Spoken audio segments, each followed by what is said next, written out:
श्रीराम नमस्कार. आज 31 ऑक्टोबर 2021. स्तोत्र, चक्र, ध्यान आणि कुंडलिनी एक शब्द याच्यात वाढवलेला आहे स्तोत्र म्हणून. भाग 12. नाभीचक्र ह्या चक्रातली दल, ल वर अनुस्वार दल आपण पाहत आहोत. प्रत्येक पाकळी, प्रत्येक दलाचा कार्यभाग, कार्यभार काय आहे याचा अभ्यास आपण करतो. नाभीचक्र शरीरातलं सर्वात मोठं चक्र, महत्त्वाचं चक्र, 10 दल असलेलं चक्र. इथपर्यंत आपण पहिल्या भागांमध्ये पाहिलेलं आहे. स्वामी, भगवान विष्णू आणि लक्ष्मी. वायू, मुख्य वायू जेव्हा आपण ध अक्षर पाहिलं त्याच्यानंतर त्याचा मुख्य वायू ध आणि न ह्याच्यामध्ये जागृत अवस्थेत जो मुख्य वायू आहे तो म्हणजे समान वायू. मूलाधार चक्र प्राणवायू, स्वाधिष्ठान चक्र अपान वायू आणि नाभीचक्र, मणिपूर चक्र, सूर्यचक्र याचा ध आणि न ह्याच्या मध्यभागी असलेला जागृत त्या ठिकाणी असलेला मुख्य वायू समान वायू. तसंच उपवायू हा कुकल वायू आहे. जसं आपण पुढं आलो, माझ्या मते भाग नंबर 10 मध्ये असा असेल की या नाभीचक्राचा वायू कुकल वायू मुख्य मार्गाला लागलेला नव्हतो तोपर्यंत उपवायू, जसं एखाद्या मुख्य शहरामध्ये आपण प्रवेश करतो आणि त्या प्रवेश करताना काही परस्पर त्या शहराच्या मध्यभागी येत नाही, आधी उपनगर येतात आणि उपनगर आल्यानंतर मुख्य नगर जे वसलेलं आहे शहर तिथं आपण पोचतो. तसं मूलाधार चक्रातनं उत्पन्न झालेला प्राणवायू परत एकदा थोडं साजून मागं जातो. सहस्त्र आर चक्रामधनं, माथ्यातनं या ठिकाणून चैतन्य शक्ती शरीरामध्ये प्रवेश करते आणि मूलाधार चक्रामध्ये स्थिर होते. आणि ही स्थिर झालेली शक्ती एका मुख्य विद्युतगृहात स्थिर झालेली शक्ती शरीरातल्या प्रत्येक अंगाला, शरीरातल्या रक्ताच्या प्रत्येक कणाकणाला अंशात्मक असं या चक्रांच्या बाबतीत जे लिखाण केलं गेलेलं आहे तिथं त्याला अंशात्मक, अंश असे शब्द वापरले गेलेले आहेत की इतकं सूक्ष्म अशा ठिकाणी प्रत्येक ठिकाणी ती ऊर्जा पोचत असते. आणि कुठलीही ऊर्जा नियंत्रित झाली की त्याला वायूशिवाय गती नाही. म्हणून प्रत्येक चक्राला एक विशिष्ट वायू जशी उत्पत्ती आहे. एखाद्या ठिकाणी जर कार्बन डायऑक्साईड असेल आणि प्राणवायू नसेल तर मनुष्य जीवित व्यक्ती ही काही काळाने मृत पावेल. म्हणून मूलाधार चक्र विचार करताना शक्ती आली, पण तिला जागृत अवस्थेत ठेवायचं काम जो वायू करतो तो म्हणजे प्राणवायू, जो मूलाधार चक्राचा मुख्य वायू आहे. म्हणजे प्राणवायूचं एक टँक आपण म्हणू. मग मूलाधार चक्र जर बिघडलं म्हणजेच प्राणवायू बिघडला तर वरचे सर्व वायू बिघडतात. नाभीचक्रामध्ये येणारा वायू हा समान वायू जेव्हा होतो ध आणि न या बीज अक्षरामध्ये, समान म्हणजे दोन्ही येणारे वायू सम प्रमाणात जिथं एका ठिकाणी मिश्रित होतात आणि जो वायू तयार होतो त्याला समान वायू म्हणतात. म्हणजे प्राणवायू आणि अपान वायू हा कुकल वायूद्वारे जेव्हा नाभीचक्राच्या ध आणि न या बीजामध्ये जागृत अवस्थेत स्थित होतो, ती अवस्था म्हणजे समान वायूची अवस्था. आता हे सांगायचं कारण काय? मागच्या वेळी आपण न या बीजाचा अभ्यास केला. नकारात्मकता किंवा आपण जसं म्हणतो एखादी गोष्ट निर्मल आहे, निर्गुण आहे, निराकार आहे, हे पाहिलेलं होतं. आहे पण दिसत नाही, आणि मग जी दिसत नाही तीच आपल्याला पाहायचा प्रयत्न करायचा आहे. शरीरात रोग आहे, अंगामध्ये ताप आहे, पण कळला कसा? तर स्पर्श किंवा थर्मामीटरने आपण तपासतो की त्याच्यावरनं आपल्याला तापमान कळतं शरीराचं, आणि आपण म्हणतो की अमुक अमुक अंगामध्ये ताप आहे. कधी विचार केला आहे का की आपण जेव्हा ज्या तापमान ज्या थर्मामीटरनी मोजतो, आता डिजिटल आलेले आहेत, मग त्याच्या जेव्हा खरेदी करतात तेव्हाच सांगतात ±10%, म्हणजे याच्यात चूक होऊ शकते. पण ज्याच्यात पारा आहे, मग तो थर्मामीटर असो किंवा रक्तदाब ब्लड प्रेशर मोजायचं मशीन असो, ज्याच्यात पारा आहे त्याचं मोजमाप हे 100% बरोबर येतं. त्याचं कारण काय? पाऱ्याचा गुणधर्म का फक्त थंड आहे,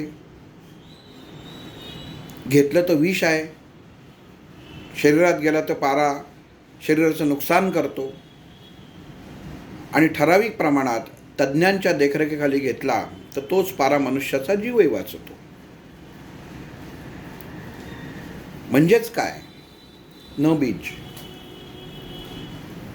आहे, दिसत नाही पण कार्यान्वित आहे, दाखवणारा तज्ज्ञ हवा.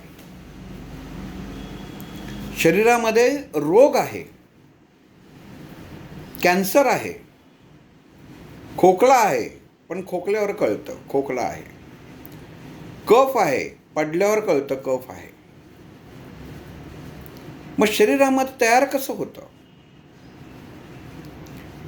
शरीरामध्ये उत्पन्न होणारी ही जी 5 तत्व आहेत, या पंचतत्वांमध्ये कुठला बिघाड झाल्यानंतर शरीराचं गणित बिघडतं आणि चक्र दूषित होतात, हे कळणं महत्त्वाचं आहे.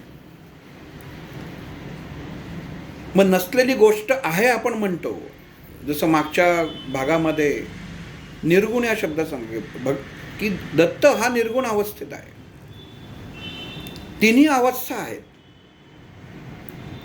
पण जर बघायचं जर झालं तर तिन्ही अवस्था एकदम एकाच ठिकाणी, 3 चेहरे,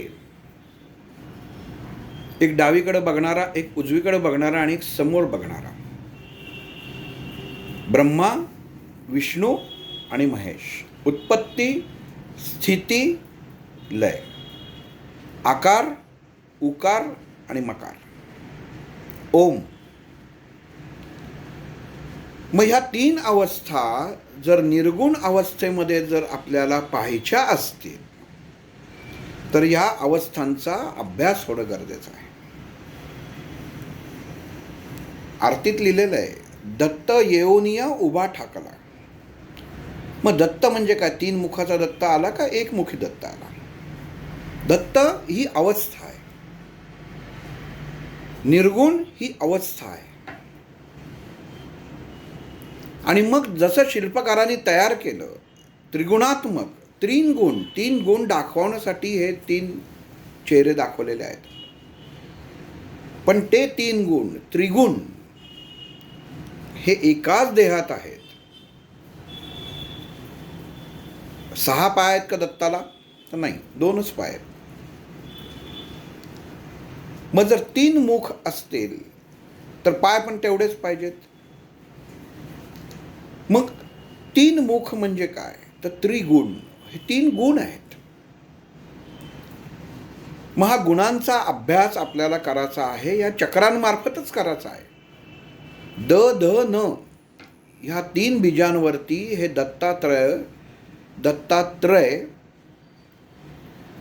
आणि त्यांचे गुण हे विराजमान आहेत. हातात असलेला कमंडलू काय दर्शवतो? आपण म्हणतो दत्तगुरूंच्या हातात कमंडलू आहे.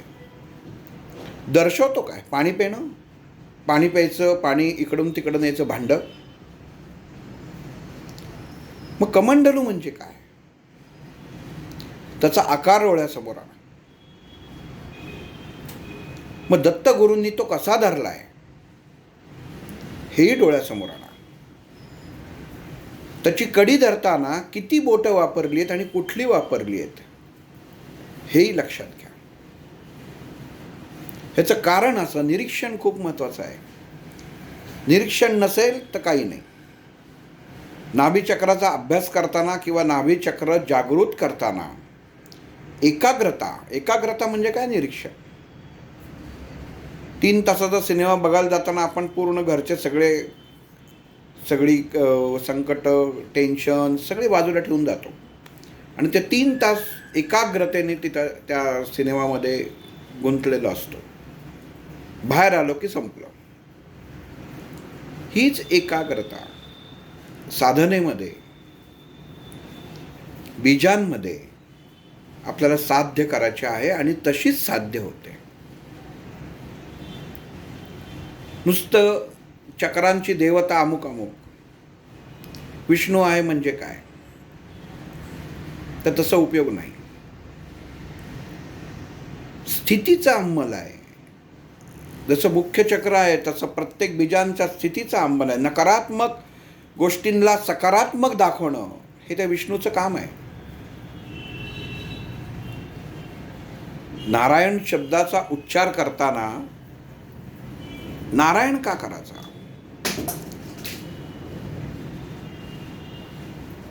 आपण बघतो की नारद मुनींनी नारायण नारायण नारायण नारायण, विष्णू विष्णू नाही म्हटले, नारायण नारायण म्हटले. मग नरनारायण मधला नारायण का? मग नारायण याचा मुख्य अर्थ स्थिरता. पण ही स्थिरता कुठं आहे?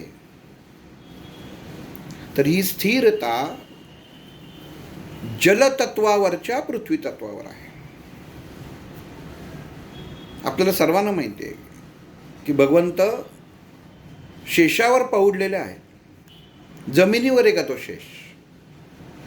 समुद्रामध्ये आहे. आणि समुद्राच्या लाटा ह्या अशा हेलकाव्या खात असतात. मग तो शेष हेलकावा खातो का? तर नाही खात. आणि हा हेलकावा न खाल्ल्यामुळे स्थिर त्याला मानलं गेलेलं आहे. शब्द इथं विषय खूप गोंधळून टाकणारा आहे. जलतत्व हे कायम हलणारं तत्व आहे, फेकणारं तत्व आहे आणि खेचणारं तत्व आहे. मग निर्गुण अवस्था जी नाहीये ती आपण पाहतोय, जे नाहीये ते पाहायला आपण जातोय आणि ते आपल्याला दिसलं पाहिजे. दत्त येऊनही उभा ठाकला, आला नाहीये, ठाकला, येऊन थांबलाच. म्हणजे या तिन्ही अवस्था समोर येऊन उभ्या ठाकल्या आहेत, उमटल्या आहेत, त्याचे पायाचे ठसेच उमटले आहेत. मग ह्या 3 अवस्था नाभीचक्रामधल्या द ध आणि न या बीजावरती जेव्हा येतात, उत्पत्ती स्थिती लय, अग्नितत्व, वायुतत्व, आकाशतत्व या 3 अवस्था आपण आत्ता पाहतोय न मध्ये. न, द, ध, न, त्यातला न. म्हणून मग निर्गुण बघताना, निर्गुणाचा विचार करताना, का आपण निर्गुणाला महत्त्व का देतो एवढं? कारण मनुष्याची मानसिक अस्वस्थता तिथनं सुरू होते. अचेतन अवस्थेला, अचेतन मनाला आपणच सांगतो अमुक अमुक गोष्टीची मला भीती वाटते, आणि ती गोष्टीची भीती वाटते हे तो अचेतन अवस्थेला कळतं की ह्याला डोंगरावर गेलं की भीती वाटते, पाण्यामध्ये जाताना बोटीत बसलं तर भीती वाटते. आणि ती अचेतन संस्था ही सरळ मूलाधार चक्राला सांगते की अशी अशी कमांड आलेली आहे, ह्याला भीती वाटते. मूलाधार चक्र लगेच प्राणवायू बिघडवून टाकतो. जिथं भीती वाटते माणसाचा श्वास दीर्घात जातो, श्वास घ्यायला त्रास व्हायला लागतो त्याला, घाबरून मूलाधार चक्र बिघडतं. काही जणांना शौचाला लागते, काही जणांना लघवीला लागते, कारण मूलाधार चक्रात असलेला प्राणवायू हा बिघडतो. आणि हा बिघडलेला प्राणवायू नकारात्मकता तयार करतो आणि तसंच तसे कंपन, सिग्नल हे स्वाधिष्ठान चक्रात पाठवतो. आणि स्वाधिष्ठान चक्रामध्ये जो अपानवायू आहे, हा जेव्हा प्राणवायूला एखादं झाड आपण कुंडीत लावलं आणि त्याला नुसतीच हवा दिली तो उपयोग होत नाही, त्याला पाणी घालणं पण गरजेचं आहे. तुम्ही म्हणाल पाण्यातला ऑक्सिजन त्याला महत्त्वाचा आहे. झाडं वाढण्यासाठी पाण्यातला ऑक्सिजन महत्त्वाचा आहे. काही जणांच्या घरात तुळस वाढत नाही, 100 जण कारणं शोधत बसतात. आम्ही लावतो पण ती वाळून जाते, आम्ही लावतो पण ती वाळून जाते. का वाळून जाते? कारण जो लावतो त्या माणसाचं स्वतःचं मन स्थिर नसतं. आणि जेव्हा तो ते पाणी घालतो किंवा जेव्हा ती स्त्री पाणी घालते, ती अस्थिर मनाने जेव्हा त्या तुळशीला पाणी घातलं जातं तेव्हा त्या पाण्यामधला प्राणवायू हा नष्ट होतो. आणि नको ती ऊर्जा वाढते आणि त्यामुळे ती तुळस सुकते. तुळस उष्ण आहे त्यामुळे ती सुकते. तिला व्यवस्थित योग्य जल मिळालं, पाणी कमी घातलं का आपण म्हणतो आम्ही रोज पाणी घालतो तरी वाळली. मग जर रोज पाणी घालत असेल तर वाळते कशी काय? त्याचं कारण असं की जे पाणी आपण घालतोय ते उत्तम विचाराने घालत नाही. मी घातलेल्या पाण्याने ही वाढेल ना हा प्रश्न मनामध्ये उत्पन्न होतो. कारण जसं म्हणतात की एकदा तोंड भाजलं की ताक पण फुंकून प्यायलं जातं, तसं हे विचारांचं आहे की पाणी घालताना मनामध्ये आलेला विचार की मी पाणी घालतोय पण अजूनपर्यंतही फोफावली नाही की ती नकारात्मकता त्या पाण्यामधला प्राणवायू नष्ट करते. म्हणजेच मूल आधार नष्ट करते. आणि तो मूल आधार नष्ट झाल्यामुळे मूळ आधार बाजूला पडतो. आता नाभी चक्राचा न धातूचा विचार करताना आपण परत मूलाधार चक्रापर्यंत उलटा आलो. का आलो? कारण जे नाहीये ते कुठनं उत्पन्न होतं, त्याचं बीज कुठनं आलंय तर त्या मूलाधार चक्रातनं आलंय. आणि मग ही नकारात्मकता तशीच पुढे जाते. मी बोटीला पाण्यातनं गेलोय, बोट बुडेल असं होईल. म्हणजे जी खोली ज्याला माहीत नसते तसं त्या बोटीत बसल्यावर घाबरल्यामुळे त्या खोलीचं अनुमान आणि त्याची खोली तो स्वतःच्या अंतर्मनामध्ये तयार करतो आणि त्याच्यामुळे त्याची बीजं खराब होतात. मग स्वाधिष्ठान चक्राकडे गेल्यानंतर स्वाधिष्ठान चक्र म्हणतं की नाही, हे माझं काम नाही, काहीतरी घोटाळा झाला आहे, आपण बाहेर फेकून बघू. बघा गंमत कशी आहे. पोटाशी निगडीत, आमाशय याच्याशी निगडीत असलेलं स्वादिष्ठान चक्र मुखाद्वारे मूलाधार चक्रातनं मिळालेली कंपनाद्वारे की काहीतरी गडबड आहे, श्वास जड होतोय आणि हे सांभाळून घ्यायला कोणी नाही. प्राणवायू आणि अपानवायू नाभी चक्रामध्ये प्रवेश करायच्या वेळी गोंधळ उत्पन्न होतो आणि हा न बीजावरती जेव्हा तो येतो, आधीच नकारात्मकता, जे नाही आहे ते पाहायचा प्रयत्न करतोय, ते अंतर्मनानी पाहिलेलं आहे. मी होडीत आहे, मी जर बुडलो तर वाचणार नाही, कारण इथे एवढी खोली दिसते. वास्तविक असते नसते हा भाग वेगळा, पण मन तयार करतं खोली कुठे आहे. आणि ही नकारात्मक गोष्टी समान वायू उत्पन्न करत नाही. स्वादिष्ठान चक्राला परत निरोप पाठवते, कदाचित तू म्हणतोयस ते बरोबर असेल. स्वादिष्ठान चक्र मूलाधार चक्राला पाठवलं की तुझी आलेली इन्फॉर्मेशन कदाचित बरोबर आहे. आणि शरीरामधल्या पोटाचं कार्य, आमाशयाचं कार्य त्या क्षणी बिघडतं आणि त्या माणसाला एक तर चक्कर येते किंवा उलटी होते किंवा लूज मोशनसुद्धा होते, जुलाब म्हणतो. का होते? कारण अंतर्मनामध्ये घेतलेला नकारात्मक विचार. आणि ह्याच वेळे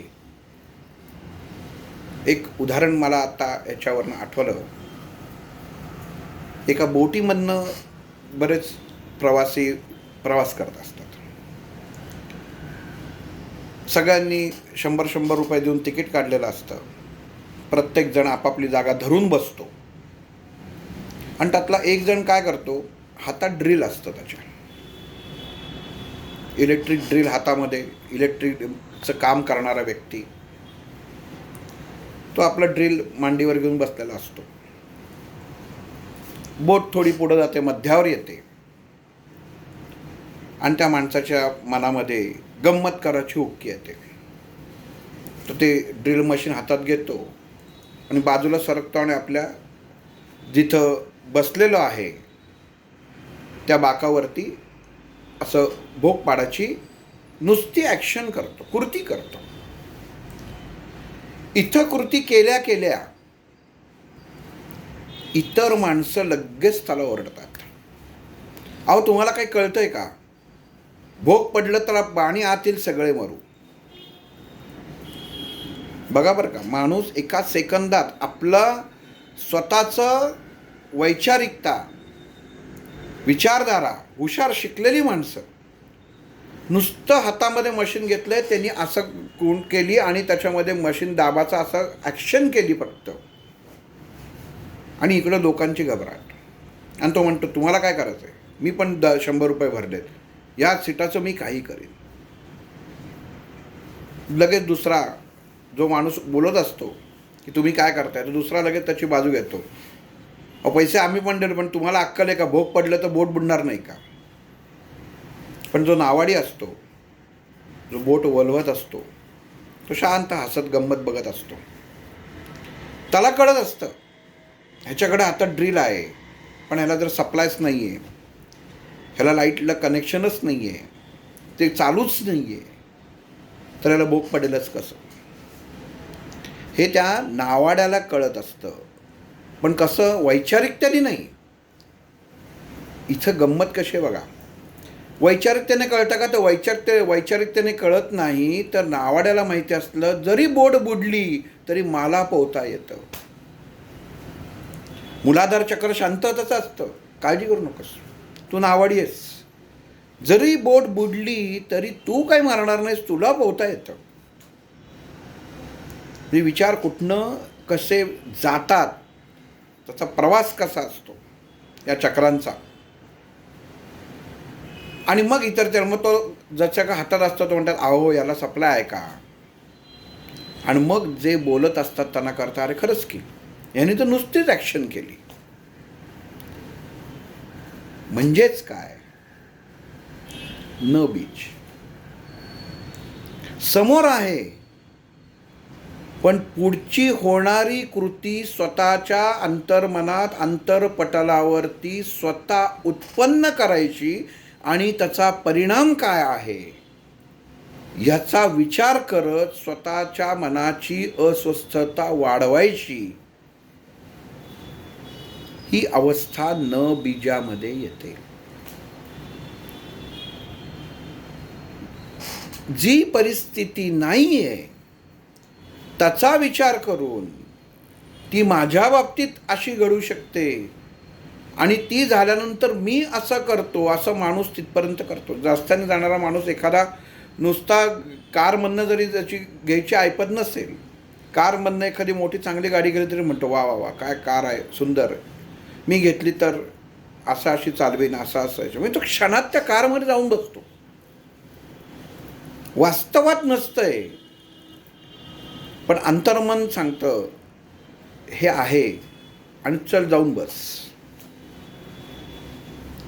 एखादा फॉरेनला असतो, आपण नुसता फोन उचलतो, मित्र फॉरेनला आहे, एका नंबर डायल करतो, नंबर डायल केलं की लगेच एका मिनिटात तिथं फोन लागतो. कधी विचार केला आहे की फक्त इलेक्ट्रॉनिक टेक्नॉलॉजी आहे? लहरी काय काम करतात? त्या मोबाईलच्या हँडसेटमधनं त्या टॉवरपर्यंत लहरी जातात. तुम्ही जो बोललाय तोच आवाज तिकडे ऐकू येतो. मग नुसतं इलेक्ट्रॉनिकमध्ये असं काय केलं की तुमचा आवाज तसाच्या तसा समोरच्या माणसाला ऐकू जावा, तुम्हाला ते पाहता यावं, असं काय केलं? म्हणजे हे काय आहे? हे न बीज आहे. अमेरिकेला आहे, दिसत नाही पण आवाज ऐकतोय, फोन लागत नाही. आई फोन लावते मुलाला, रोज फोन असतो, आज कसा का नाही आला, मग तिचा फोनच लागत नाही. मग घरामध्ये याच्यावरती बोलणी चालू होतात. त्याची मीटिंग होती, त्यांनी काल फोन करताना सांगितलं होतं, बहीण म्हणते त्यांनी काल सांगितलं होतं त्याची मीटिंग आहे. मग आई म्हणते नाही गं, एवढ्या वेळ तर मीटिंग चालणार नाही, आता किती वाजलेत बघ. आई आपल्या भारतीय घड्याळाप्रमाणे मुलीला सांगते आता किती वाजलं. मग ती मुलगी सांगते अगं आई तिकडं आत्ता एवढे वेळ झालेले असते. अस्वस्थता दर्शवते. ते काय? ती अस्वस्थता. अगं पण त्याचं ऑफिस लांब आहे ना, आणि असं ऐकलंय की रस्ता तिथं खूप वाईट आहे. बघा विचार कसे जातात. नकारात्मकता शरीरामध्ये मनुष्याच्या कशी उत्पन्न होते. एक परवा व्हिडिओ आमच्या डॉक्टरांचा आणि डॉक्टर राम भोसल्यांचा अभ्यास ग्रुपवर दिला होता की सगळ्यांनी त्याच्यावरती अभ्यास करावा आणि काय तुम्हाला वाटतं त्याच्याबद्दल लिहा असं त्याच्यात सांगितलं होतं. त्याच्यात एक शब्द आला होता. जेव्हा डॉक्टर राम भोसले यांनी जेव्हा डॉक्टरांची पाठ तपासली आणि त्यांना कळलं की शरीरामध्ये पाठीत खूप उष्णता आहे, आणि उष्णता आहे म्हटल्यानंतर डॉक्टरांनी त्याला डॉक्टर भोसल्यांना प्रश्न केला ही विकृती आहे का? आणि डॉक्टर भोसले म्हणाले हो ही विकृती आहे. गंमत कशी असते बघा बरं का. शब्द अस्त्र काय आहे, शस्त्र काय आहे. लगेच मला हा जेव्हा व्हिडिओ पाठवला तासाभरात व्हिडिओ किती उत्तम आहे ते नाही आलं. डॉक्टरांच्या बाबतीत विकृती शब्द कसा वापरला गेला हो, आणि त्याला डॉक्टरांनी कसं विचारलं विकृती आहे का हा प्रश्न. प्रश्न विचारला ह्याचं वाईट वाटलंच नाही, किंवा त्याच्यावर विचार केला ह्याचंही वाईट वाटलं नाही.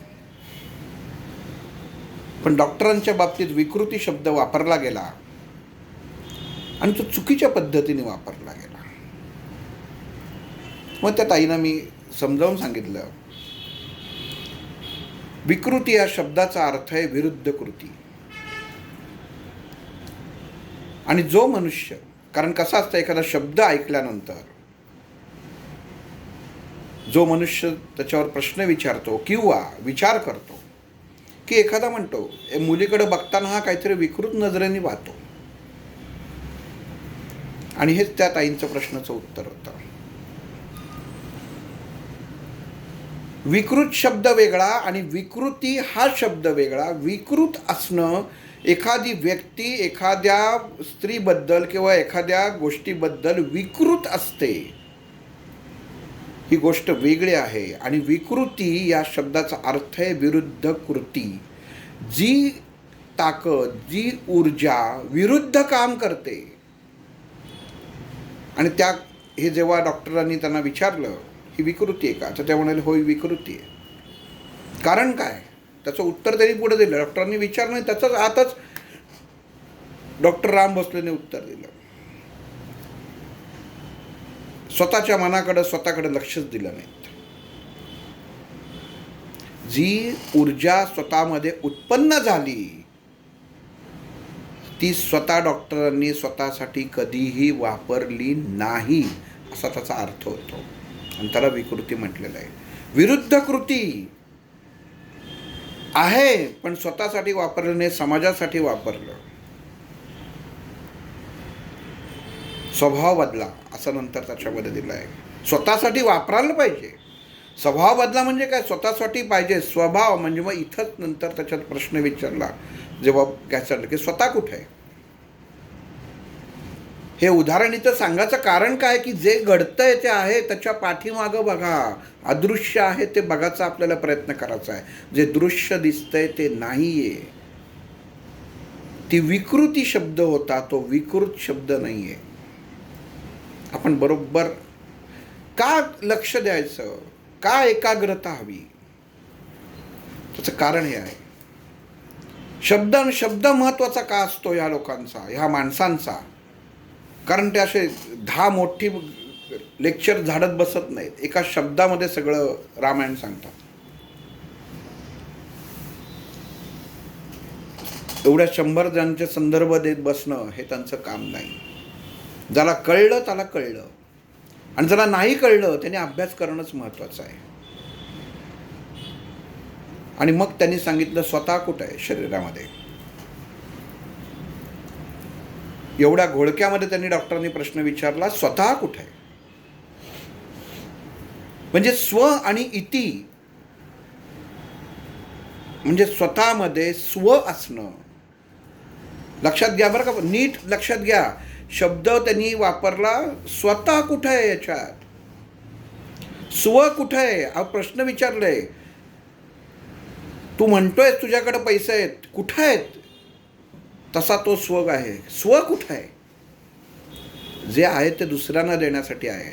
स्व नाहीये त्याच्यात. ह्याच्यात स्वतःच्या आतमध्ये असलेला स्व नाहीये. हा दुसऱ्यांसाठी वापरलेला शब्द आहे. पण शब्दाचे उच्चार, वेळ, प्रसंग ह्याचा नीट अभ्यास होणं गरजेचं असतं.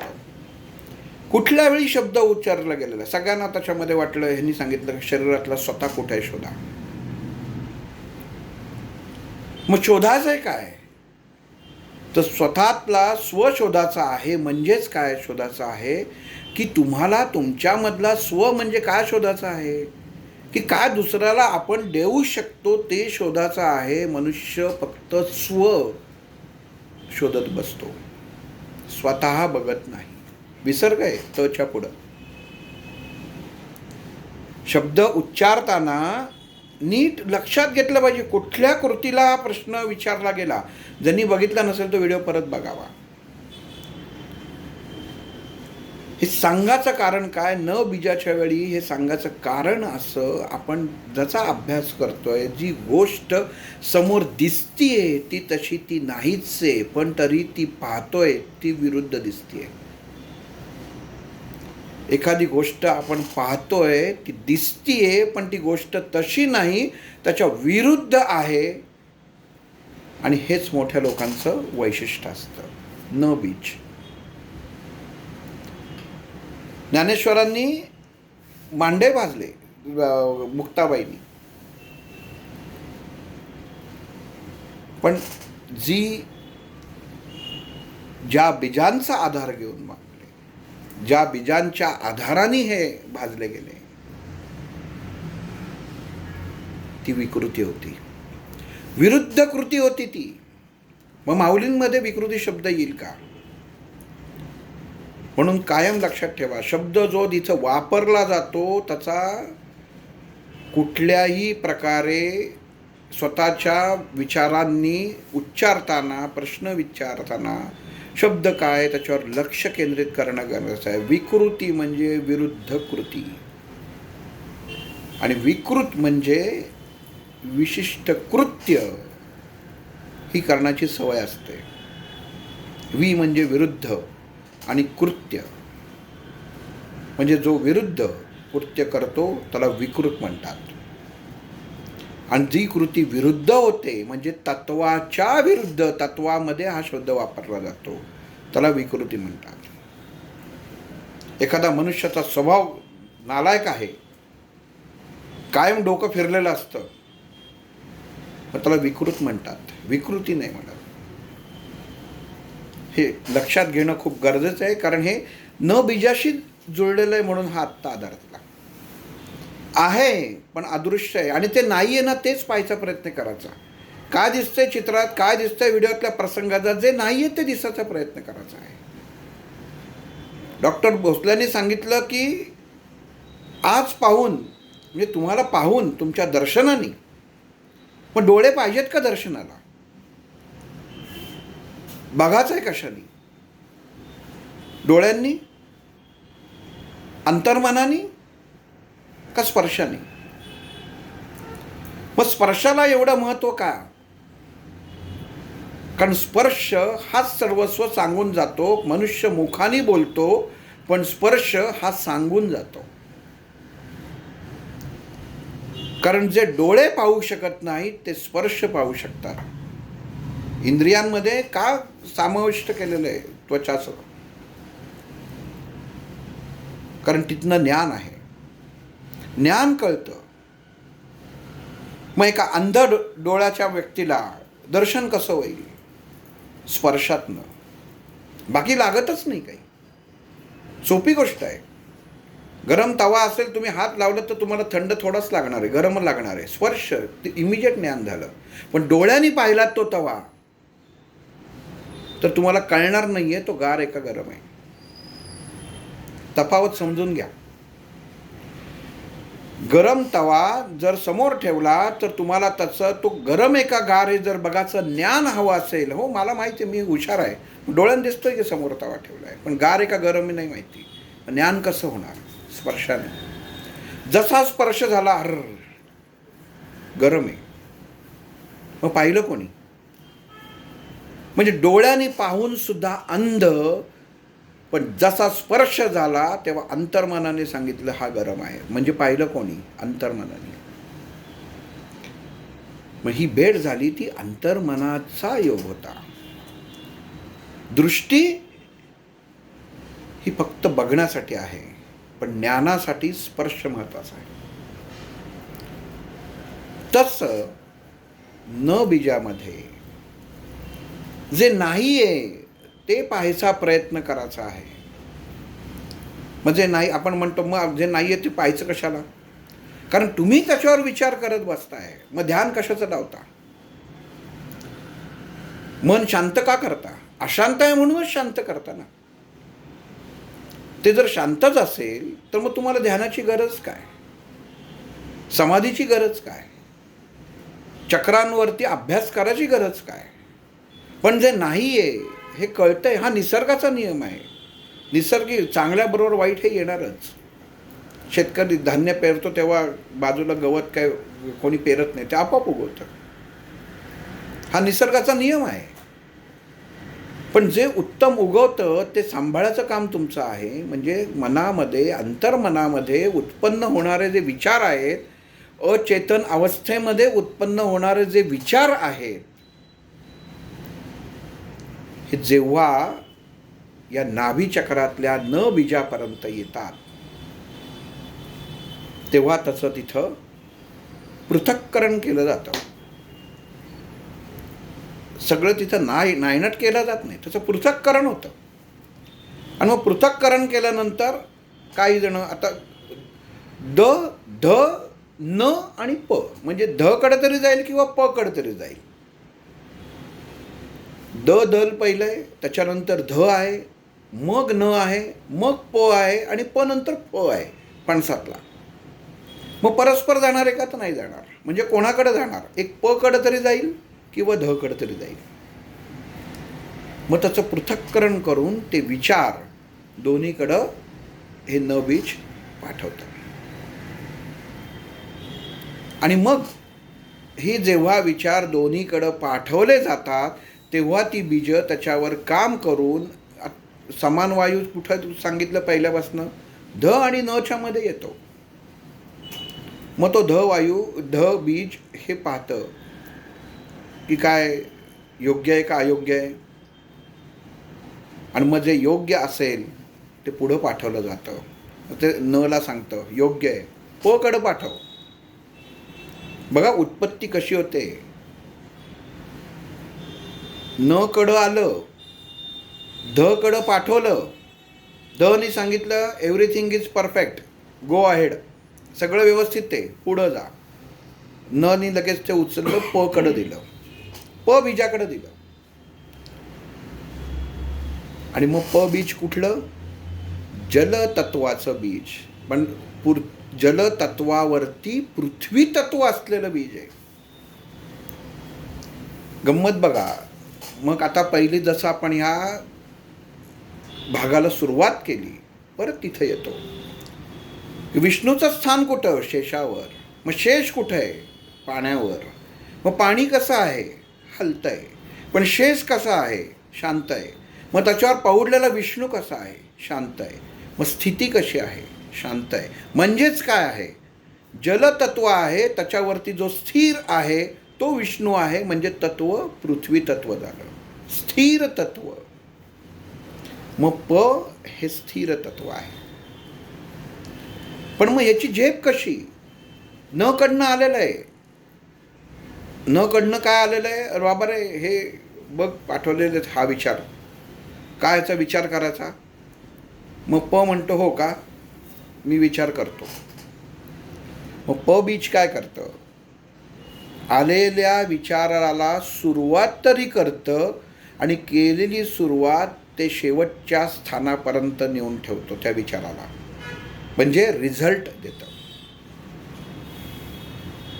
थोडासा इथं भाग समजायला कठीण आहे. न बीजाकडनं आलेली गोष्ट प बीजाकडे जेव्हा येते, प पासनं किती अक्षर तयार होतात त्याचा अभ्यास करा. प म्हणजे पहिला, प म्हणजे प्रथम, प म्हणजे पहिले. सगळी अक्षरं प पासनं सुरू होतात. म्हणजे उत्पन्न झालेला विचार हा परम विचार असावा. आलेला विचार हा परम असावा आणि तो विचार शेवटपर्यंत म्हणजे परमपर्यंत. परम ही शेवटची अवस्था आहे. प्रथम सुरुवात आहे तर परम अवस्था ही शेवटची अवस्था आहे. हा प तिथपर्यंत नेतो. आणि मग या प मध्ये कोण कोण येतं.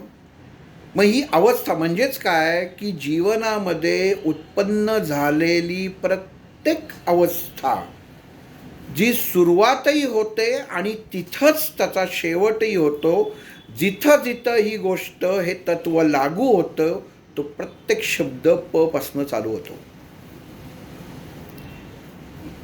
जी स्थिती, जी अवस्था, ज्याची सुरुवात होऊन त्याचा शेवट पण ज्या तत्वात होतो, ज्या दलात होतो ते म्हणजे प. मग प पासनं तयार झालेला जो प्रत्येक शब्द आहे, हा प्रत्येक शब्द जिथं वापरला गेला आहे तिथं अवस्था सुरुवात होते आणि तिथं शेवट होतो. प्रत्येक शब्द. परमात्मा, प्रथमपासनं परमात्मा, पती, पत्नी, किती शब्द आहेत. पाणी, प पासनं जेवढे जेवढे शब्द आहेत ते सगळे शब्द जर तुम्ही बघितले तर या 2 अवस्था त्याच्यामध्ये तुम्हाला सापडतील. द्वि अवस्था परमपासनं प्रथम परम आणि प्रथमपासनं परत परम. एवढं हा मनुष्याला जेव्हा ध्यान लावायचं असतं आणि या ध्यान अवस्थेमध्ये मनामध्ये उत्पन्न झालेले विचार तुम्हाला नष्ट करत तुम्हाला ती परम अवस्था प्राप्त करण्यासाठी जी कृती करायची असते ते म्हणजे हे पदल आहे, ज्याला आपण ध्यान म्हणतो, मौन अवस्था म्हणतो, मनाचं स्वास्थ्य म्हणतो. मन निर्विकार होणं आणि परमोच्च स्थान प्राप्त करणं, ही अवस्था जी आहे ही या बीजामधनं होते. मग आलेला प्रत्येक विचार हा योग्य आहे का अयोग्य आहे याची गाळण क्रिया या दलामध्ये होते आणि ती अवस्था मनुष्याच्या मनावरती काम करते. चुकीचा विचार आला, अमुक गोष्टी मला सोनं सापडलं, हे कोणाचं आहे मला शोधायची गरजच नाही, हे मला सापडलं आता माझंच, हा उत्पन्न झालेला विचार प्रथम मनात आला आणि ह्यानेच स्वतःचं मानसिक अवस्था ढासळली. मनुष्याला काहीतरी असं धरून चाला, सोनं सापडलं की तो खिशात ठेवतो, सांगत नाही कोणाला, गपचूप घरी येतो, घरात ठेवून देतो आणि त्याचं मन इतकं अस्वस्थ होतं की जाता येता किंवा कुठं बाहेर जाऊन घरात आल्यावर ती वस्तू बघतो, कोणी उचलली नाही ना आणि चुकून त्याच्याच हातातनं इकडं तिकडं होते आणि विचारतो, अगं इथं हे ठेवली होती, एक साखळी सापडली, इथं साखळी ठेवली होती, उचललीस का? मग बायको म्हणते, कुठली साखळी? तुमच्याकडे तर साखळी आहे मला माहीतच नाही. मग तो म्हणतो, नाही अगं रस्त्यात सापडली होती, सोन्याची होती असं वाटतंय. मग तुम्ही मला सांगितलं नाही, तुम्ही माझ्यापासून सर्व लपवून ठेवता. तो म्हणतो, अगं नाही मलाच खात्री नव्हती, म्हटलं एकदा कन्फर्म करावं आणि मग तुला सांगावं. नाही, तुमच्या मनात काहीतरी वेगळंच होतं, तुम्हाला परस्पर कोणाला द्यायची होती का विकायची होती. बघा या अवस्था कशा न पासनं पर्यंत उत्पन्न होणाऱ्या अवस्था कशा उत्पन्न होतात आणि याचा आपल्या शरीरावरती परिणाम होतो. म्हणजे जी अवस्था जी नाही आहे ती अवस्था, गंमत बघा परत नवकडे येतोय, जी अवस्था नाही आहे ती अवस्था मनुष्य प्रगट करतो. जी साखळीचं काही घेणं देणं जे अजून अदृश्यच आहे बायकोच्या दृष्टीने, ती पाहिलीच नाही पण इतकं बोलून सांगून ती मोकळी झाली. म्हणजे काय झालं की जी कृती नाही आहे ते तिने प्रत्यक्षात आणली आणि नवऱ्याला बोलून मोकळी झाली आणि अवस्था काय झाली तर अस्वस्थता निर्माण झाली. कारण नसताना भांडण, मग मागच्या सगळ्या उणं धुणं सगळं काढलं जातं, साखळी बाजूलाच राहते, म्हणजे कारण बाजूला राहतं आणि मनुष्य नको त्या गोष्टींमध्ये अडकून बसतो.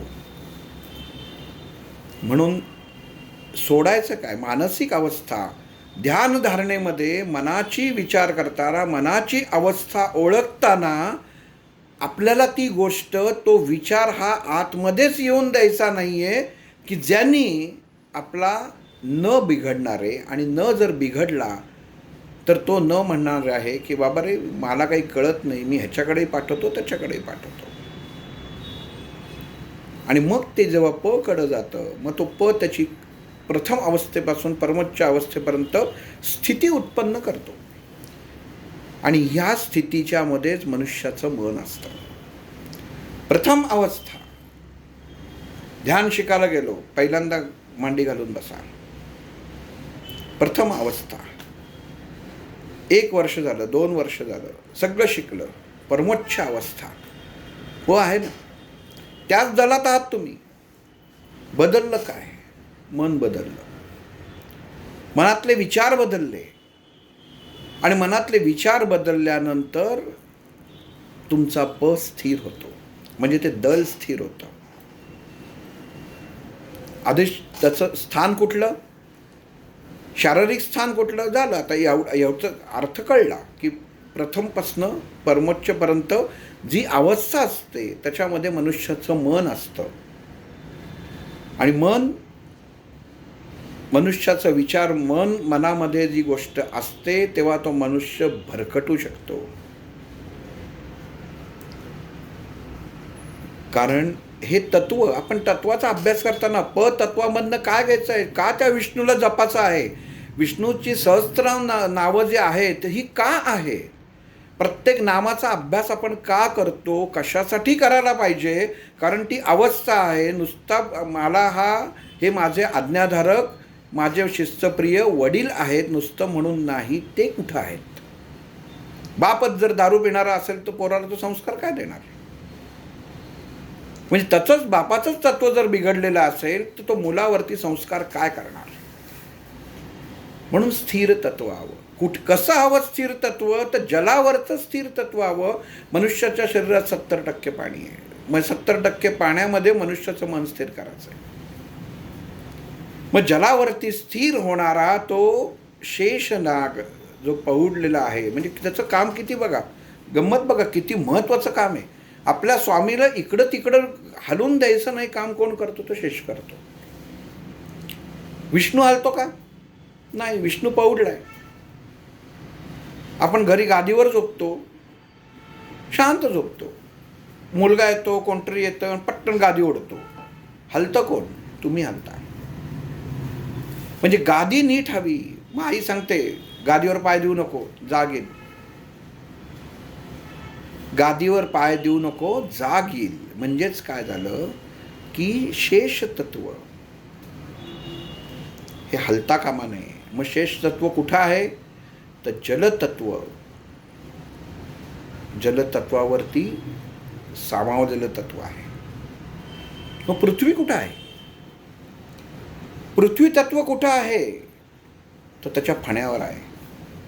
आपण जर चित्र पाहिलं तर पृथ्वी ही त्या शेषाच्या डोक्यावर दाखवलेली आहे. नुसतं बघताना शेषाच्या डोक्यावर पृथ्वी नाही, पृथ्वीचं स्थिरपणा सांभाळणारा कोण आहे, तर तो शेष आहे. मग पत्रिकेमध्ये का बघतात, कालसर्पयोग म्हणजे काय, तर जलतत्वातलं न पाकळीतलं जी कंपनं आहेत, जे हलू शकतात आणि ज्यांनी पृथ्वी बिघडणार आहे, मनुष्याचं भविष्य बिघडणार आहे, ते बिघडाचं जो काम करतो ते मधले जे शेषाचे प्रकार आहेत, सर्पाचे प्रकार आहेत, ते करत असतात. म्हणून दोष हा किंवा गुण, दोषही आहे, गुणही, परम आहे, आहे. कायम लक्षात ठेवायचं. आपण हा चांगलं आहे का वाईट नाही, हा आहे हे लक्षातच ठेवायचं. माझं नाव हेमंत आहे, तुम्ही काही हाक मारा, माझं नाव हेमंत आहे, नक्की आहे. तसं हे दल आहे. आणि आहे म्हणजे जलावरती पृथ्वी तत्व स्थिर आहे. हे फक्त डोळ्यासमोर आणायचं आहे, तत्व डोळ्यासमोर आणायचं आहे, कृती डोळ्यासमोर आणायची नाही. अमुक करा तमुक करा, तत्व काय नीट समजून घेतलं पाहिजे. विष्णू सहस्त्रनामामधलं कुठलं नाम आपल्या देहाला व्यवस्थित लागू पडतं हे तुम्ही ह्या दलावरनं शोधू शकता. कारण प्रथम ते परम अवस्था मनाची या दलामध्ये लपलेली आहे. आणि ही अवस्था प्रत्येक मनुष्याला प्राप्त करायची आहे. ध्यान साधना करताना नाभी चक्र तुम्ही जेव्हा जागृत करता, तुमचं मन स्थिर नसेल तर तुमचा हात स्थिर नसणार आहे, आणि हात स्थिर नसेल तर हाताची बोटं स्थिर नसणार आहेत. म्हणजे बोटातनं बाहेर पडणारी ऊर्जा ही अनियंत्रित असणार आहे, नियंत्रित नसणार आहे. तर ते दल जागृत होणारच नाही. मग त्याचा अभ्यास करायचा म्हणजे काय करायचं आहे, तर अंतर्मनामध्ये जो विचार येतो त्याचं वर्गीकरण तिथं होणं गरजेचं आहे. आणि ते झालं की मग तुम्हाला न बीजाकडं बघायची गरज नाही.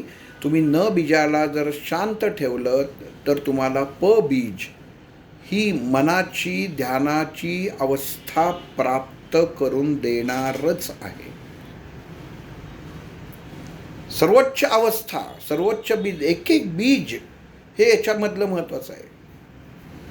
जमिनीवर पडलेला आहे त्याला आकाशापर्यंत न्यायचं आहे, परमोच्च अवस्था. माऊलींनी पसायदान लिहिलं, आहे त्याच्यात. पसायदानामध्ये काय लिहिलंय? जे खळांची व्यंकटी सांडो तया सत्कर्मी रती वाढो. बघा, दुर्गुणच त्याच्यामध्ये त्यांनी समोर जागलं. खळ समोर आहेत, दुर्गुण अवस्था असलेली माणसंच आहेत. नाश नाही व्हायला सांगितलं, गुणांचा नाश व्हायला सांगितला आहे. सुधरवायचा आहे, नष्ट करायचा नाही आहे. म्हणजेच काय करायचं आहे? जे खळांची व्यंकटी सांडो तया सत्कर्मी रती वाढो. मनाची अवस्था बदलायला सांगितलेलं आहे. तो माणूस मरावा म्हणून सांगितलेलं नाहीये. म्हणजेच काय? हा प धातू, प दल हे शुद्ध करायला सांगितलेलं आहे. मग जर हे प दल शुद्ध नसेल तर मनुष्याची वैचारिकता, मनुष्याच्या शरीराचा, विचारांचा स्वस्थपणा हा निर्माण होणार नाही. आणि तो निर्माण झाला नाही तर शरीरामध्ये उत्पन्न झालेला प्राणवायू हा योग्य नियंत्रित नसणारे, त्याच्यामुळं अपान बिघडणारे. आणि अपान बिघडल्यानंतर, प्राण अपान बिघडल्यानंतर समान बिघडणार आहे. आणि समान बिघडल्यानंतर ज्या अवयवांवरती यांचा अंमल आहे ते अवयवांचं कार्य बिघडणार आहे.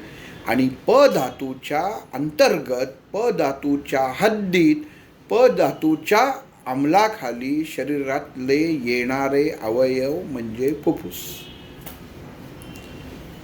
फुफ्फुस जे आहे हे त्याच्या अंमलाखाली येतं. करोना झाला आता, किती जणांना घाबरून त्याच्यामध्ये प्रॉब्लेम झाला, मनुष्य मेले. त्याचं आता पुढं संशोधन होईल. पण घाबरून स्वतःचा हार्ट फेल झाला. ह्याच्यातलं प्रमाण कुठल्याही डॉक्टरांना विचारलं तरी ते जास्त आहे. म्हणजे कुठलं बीज बिघडलं? रोग झाला, विचारांनी तुम्ही तो आणलात आणि तो साला सदन केलं. मनाची अवस्था बिघडली, मला करोना झाला, मी मरणारच आता, मी आता हॉस्पिटलमध्येच जाणार, हे मनाला तुम्ही पटवलं. तुम्ही त्या न बीजाला सांगितलं नाही आता काही नाही, मुलाला सांगितलं ऑक्सिजनचं हॉस्पिटल बघ, तुम्ही सांगितलं, तुम्ही सांगितलं, त्या दलानी त्याप्रमाणे काम केलं, अचेतन अवस्थेने त्याला सांगितलं, ह्याचंच सांगितलं, ह्याचंच हात नाचतोय, करून टाक, ह्याला ॲडमिटच होऊ दे. संदर्भ जर पाठीमागं लावत गेला तर लक्षात येईल की हृदयापर्यंत अपान वायू जेव्हा बिघडतो, जो हृदयातनं सांगितलेलं की हृदयातनं डायरेक्ट येणारी वाहिनी ही स्वाधिष्ठान चक्रापर्यंत येते. आणि 80% लोक हार्ट फेलने मेलेली आहेत, घाबरून मेलेली आहेत. का मेलेली आहेत? अचेतन अवस्थेमध्ये उत्पन्न झालेले चुकीचे विचार न मध्ये येतात, ते ध मध्ये जातात. ध सांगतं की माझ्याकडे येणारं इनपुटच, खालनं येणारा अपान वायू चुकीचा आहे, तू प कडं पुढं पाठव, मागं पाठवू नको. आणि प म्हणतो नाही. यांनी घेतलंच आहे, यांनी डोक्यातच घेतलेलं आहे. मग यांनीच जर चुकीच्या मार्गाने जर सुरुवात केली आहे, चुकीच्या विचारांनी सुरुवात केली आहे, तर ठीक आहे, हरकत नाही, ह्याला मी त्याची परमोच्च पातळी गाठून देतो आणि माणूस स्वतःचा अंत स्वतः करून घेतो. म्हणजे तुम्ही प बीजाला जे खायला देणार आहात त्याचीच पातळी, तो सर्वोच्च पातळी सुरुवात तिथनंच करून सर्वोच्च पातळी तो गाठून देणार आहे. मग प्रत्येक गोष्ट जिथं सुरुवात होते तिथं संपते. अशी प मधली अक्षर तुम्ही अभ्यासासाठी शोधा, ती काढा आणि त्याचा अभ्यास करणं खूप गरजेचं आहे. की प पासनं की सुरुवात आणि शेवट या त्या शब्दामध्ये जिथनं प सुरुवात झालं तिथंच. माऊलींनी पसायदानात तेच सांगितलं, वाईटाची सुरुवात इथनं झाली आणि चांगलाही इथंच झाला. म्हणजे सुरुवातही तिथंच आणि शेवटही तिथंच. म्हणून मनामध्ये येणारा प्रत्येक विचार, जे ध्यान करतात, जे साधना करतात, नित्य साधना करतात, त्यांच्यासाठी खूप महत्त्वाचं आहे की तुम्ही साधनेला बसताना कुठला विचार डोक्यामध्ये घेऊन बसत आहात, तो विचार तुम्हाला ह्या नाभी चक्रावरच्या प बीजावरती कार्यान्वित होणार आहे. गंमत भगवंतांनी हे नाभी चक्र बनवताना गंमतच अशी केलेली आहे. ध मधनं काढलं, न मध्ये दिलं, न मधनं काढलं, प मध्ये दिलं, आणि प मधनं काढलं, माझंही लिमिटेशन नाही, तर फ मध्ये दिलं. फ नुसता आत्ता डोळ्यासमोर आणा. शब्द कसा लिहिलाय ते असा लिहिलाय. खालनं सुरुवात आहे आणि वरती पण सुरुवात आहे, पण वरती जी आडवी आपली रेघ असते, शब्द आपण पूर्ण केल्यावर रेघ मारतो, त्याला जोडलेला आहे. म्हणजे पच्याच ओळीमधला हा प शब्द आहे. पुढचं जे बीज येतं ते. पण प बीज समजायचं असेल तर मनाची अवस्था कळणं खूप गरजेचं आहे. कारण मन जिथं, विचार जिथं स्थिर झाले नाहीत, तिथं बीज काम करत नाही. व्हिडिओमध्ये बघितलेल्या प्रत्येक गोष्टी त्याचा परत एकदा विचार करा. तुम्हाला खूप काही काही त्याच्यामध्ये सापडेल. डॉक्टर राम बोसतानी सांगितलं, मुझे जो गिफ्ट मिला. बघा शब्द कसे असतात. मुझे जो गिफ्ट मिला, भेट म्हणले नाही, गिफ्ट मिला, परत येणार नाही. भेट वस्तू आपण म्हणतो, पण त्यांनी असं म्हटलं का तिथं मला भेट मिळाली. गिफ्ट शब्द वापरला त्याला. आणि मला जे मिळालं ते तुम्हाला जवळ असून मिळालं नाही. आणि सगळे माणसं हसली. काय गंमत आहे बघा. परत व्हिडिओ बघा. स्वयं शब्दापासून परत व्हिडिओ बघा. विकृती शब्द येतो तिथनं बघा. आणि शेवटपर्यंत जेव्हा जाल तेव्हा तुम्हाला एका ज्ञानाचा वेगळा अथांग सागर सापडेल. सुरुवातीने सांगितलं त्यांनी. व्हिडिओची सुरुवातच अशी आहे. मी व्यवसाय करतो, मला डायबिटीस आहे आणि त्याच माझा खर्च मलाच करायला लागतो, म्हणजे दुसऱ्यावरती अवलंबून नाही. काय काय इतके सुंदर गुण आहेत त्याच्यामध्ये ते घेण्यासारखे, की मनुष्याने दुसऱ्यावर अवलंबून राहता कामा नये. पाठीमागं जे विद्यार्थी गेले होते, डॉक्टर गेले होते, त्यांनी सांगितलं पाठीमागं टेंबेस्वामींचा फोटो आहे, अमुक फोटो आहे, तमुक फोटो आहे, तमुक फोटो आहे.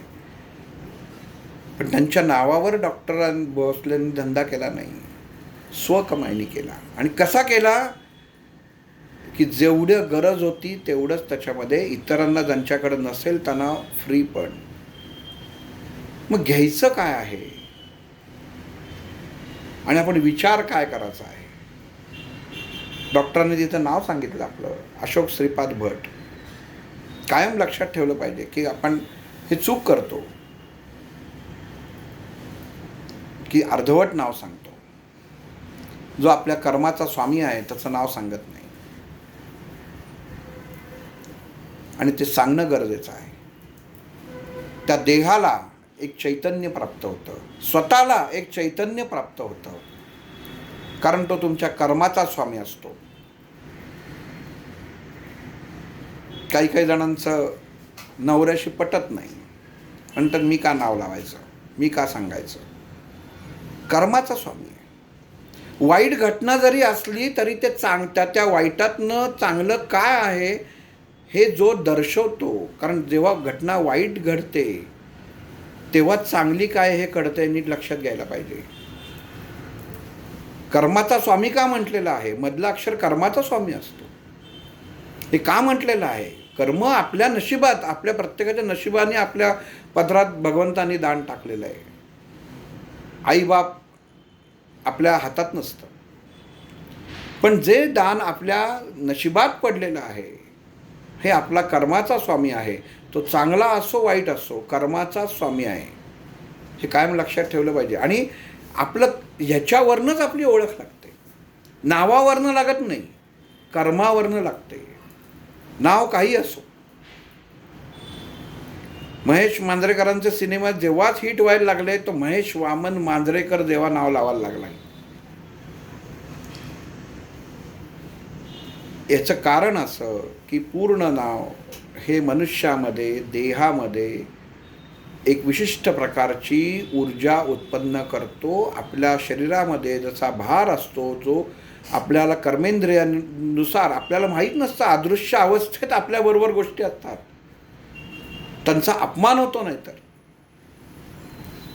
मग त्या गोष्टींनाही आपण आदर दिला पाहिजे. ओळख सांगताना हे लिहिलंच पाहिजे, लिहिताना ती सवय लागली पाहिजे. विनायक दामोदर असं सावरकरांच्या याच्यामध्ये म्हणजे प्रत्येक गोष्टीत ही सवय लावून. आणि सुदैवान गंमत अशी आहे की माझ्या प्रत्येक मित्राचं सुद्धा मी सगळ्या जणांना हाक मारताना तशीच मारतो. बऱ्याच जणांना हाक मारताना, कारण सगळं आता शाळेत एवढ्या वर्ष झाली पण मला बहुतेक माझे सगळे मित्र आहेत ना त्यांच्या वडिलांची नावं माहिती आहेत आणि मी त्यांना हाक मारताना तशीच मारतो. त्याचं कारण आता ते घडलं पण त्याचं महत्त्व हे आत्ता कळतं आहे. जिचं नाव माहीत नसेल मनामध्ये म्हणा. आता उदाहरण धरलं तर डॉक्टर राम भोसले, डॉक्टर राम विष्णू भोसले मनात म्हणा. ताबडतोब तुमच्या वैचारिकतेमध्ये बदल घडेल. कारण कर्माचा स्वामी तुम्ही प्रगट केला आणि त्यांच्या कर्माचा स्वामी जो तुम्हाला द्यायला बसलाय तो खुश झाला. त्याला तुम्ही हाक मारलीत आणि ती कंपनं तुमच्यापाशी पोचतात. करून बघा. त्या व्यक्तीच्या त्या नावाच्या मध्ये काय दडलंय ते शोधायला जाऊ नये. कारण पिंड भोग हे पूर्व आणि सद्य कर्मप्रमाणे मनुष्याच्या संचित कर्मामधनं क्रियमान होऊन प्रारब्धात उतरत असतात. म्हणून कायम लक्षात ठेवलं पाहिजे की नाव लिहिताना सुद्धा पूर्ण डॉक्टर कायम नाव सांगताना अशोक श्रीपाद भट सांगायचे. त्याचं कारण ते आहे आणि ही सवय आपण पण लावून घेतली पाहिजे. कारण देहाची ओळख असते ती, त्या कर्मयोगाची ओळख असते ती. मग न मधनं प बीज परम. माझा असं एक तुम्हाला आग्रह आहे की तुम्ही प ची जेवढी नावं आहेत तेवढी लिहून काढा किंवा बघा आणि त्यातनं उत्पत्तीपासनं शेवटच्या अवस्थेपर्यंत जायची काय स्थिती आहे ते जर शोधलत तर तुम्हाला सर्व गोष्टी सोप्या जातील. कारण जर प कळलं नाहीत तर तुम्ही कितीही साधना केलीत तरी त्या देहावरती परिणाम होणार नाही. एखादा मंत्र मी जपतोय साधनामध्ये, त्याचा मी जाप करतोय, रामाचा जाप करतोय, तर राम शब्द काय आहे, त्याची उत्पत्ती काय आहे आणि त्याचं शेवट काय आहे हे जर तुम्हाला माहिती नसेल तर तुम्ही माहिती करून घेणं गरजेचं आहे. कारण तोच तुम्हाला तुमच्या मनावरती खिळवून ठेवणार आहे. आज इथं थांबतो. पुढच्या रविवारी पुढचं बीज बघू. प आणि फ. श्रीराम.